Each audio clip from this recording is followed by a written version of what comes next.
Hi, Gary Alt, Open Path Life Coach. Today's topic is boundaries. Not going to be a comprehensive discussion of boundaries, but it should be a pretty short video. There's just a couple of points I wanted to make, and I'll be honest right up front. I didn't really completely understand boundaries until maybe a few years ago. It turns out I've had them all my life, like most people do, but I would call them red flags, and they related to certain types of relationships. You have red flags for this kind of relationship, red flags for that one. But just a couple of things about boundaries. Number one is something that I learned from another life coach quite recently, because up until then I kind of thought that it seemed like the way people were using them in general was sort of selfish, or maybe they were kind of behaving in a way that would violate other people's boundaries, and they're basically kicking these people out of their life because they feel that their boundaries are being violated, and it just seemed to me that to be kind of a strange arrangement. But this person basically made a really beautiful statement about boundaries. In fact, I think this is probably my number one takeaway for the entire year is that boundaries are not to punish people or to control them, make them behave the way you want them to behave, or to find grounds to kick someone out of your life. Boundaries are to keep people in your life because we love this person, or maybe we just like this person. Because again, there are different levels of boundaries for different types of relationships, and we want to keep them in our life. But we just can't. It can't be the same relationship if they're going to violate these boundaries. They need to respect them. So that means we have to let them know what they are, and without making a threat about this is what's going to happen if you don't listen to me. We just let them know that this is what I need you to do to respect this boundary. And by the way, do you have any boundaries that maybe I kind of get to the point where I might be crossing the line? Just let me know because I want to keep you in my life. So that's the number one thing about boundaries that I think is a beautiful thing, is that it's about keeping people we love in our life, not getting them out of our life. The real point of this video is to discuss one kind of boundary that I just want to let everyone in the group know that it's okay to have this boundary. You might know that already. You don't need me to tell you, but I don't hear people talking about it as a boundary. Yet I hear a lot of people saying that this really offends them very deeply, whereas others are okay with it. In fact, they like it.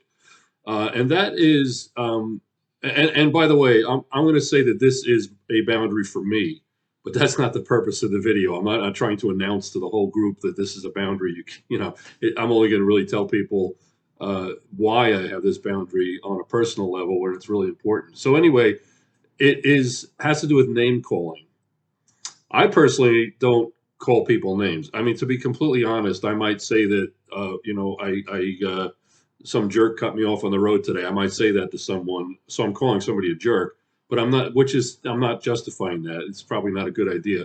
But I'm not doing it to the person's face. I wouldn't go up to them and say, "You jerk, you cut me off on the road." I just don't do that. And I'm not saying it's never happened, but it's typically not what I do. And I don't like being called names. So just think of any name you might want to think of. I used just one just now, but there are a whole lot of different names that we want to that are just nice, not nice to say. So I don't appreciate being called names. So that's a boundary. If someone wants to be in certain levels of friendship with me, that you just can't do that, and I hope you respect that. But what I wanted to say in this video is that one of the names that I specifically do not want to be called is apostate. I just don't want to be referred to as an apostate. It is a name. It's not just what a person is, because you can say let's say I was a bank manager. You could say I'm a bank manager. That's not calling me a name. That's saying what I am. You can say I'm a man. That's again what I am. It's not a title, but it's not a name. A name is, when you call somebody a jerk, or when you're impugning someone's motives, or saying something negative about their personality. So apostate to me is not just a category of activity. It's a kind of person, and I don't think that I'm that kind of person. Now I know there are people in the group that are proud to wear that label, and that's fantastic. If you want, I'm not going to refer to you as an apostate if you don't mind, but if you feel that way and you don't mind the label, look, okay, that's fine. That has nothing to do with being in the group or not. Doesn't have to do with being my friend or not. It's fine. But I just personally don't agree that that's what I am. And I know many in the group feel very, very strongly the same way, that they don't really appreciate that label, because it is a label. It's exactly what it is. It's a label by the Jehovah's Witnesses that we would never think to apply to ourselves in any other context. So again, I'm not going to go into why, but why in my particular case, unless I knew you personally and you wanted to know, or if you just want to ask me in the comments or something, that would be fine. I'll be happy to answer you.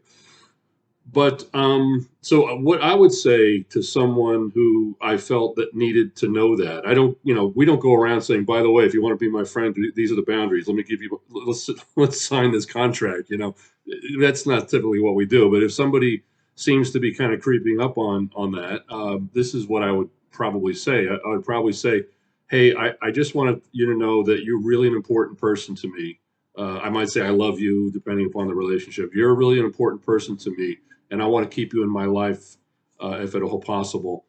So there's just one boundary that I wanted to make clear to you that I hope that you can respect if you feel the same way about me. And that is, I don't appreciate name calling. I don't like being called whatever, jerk, what have you.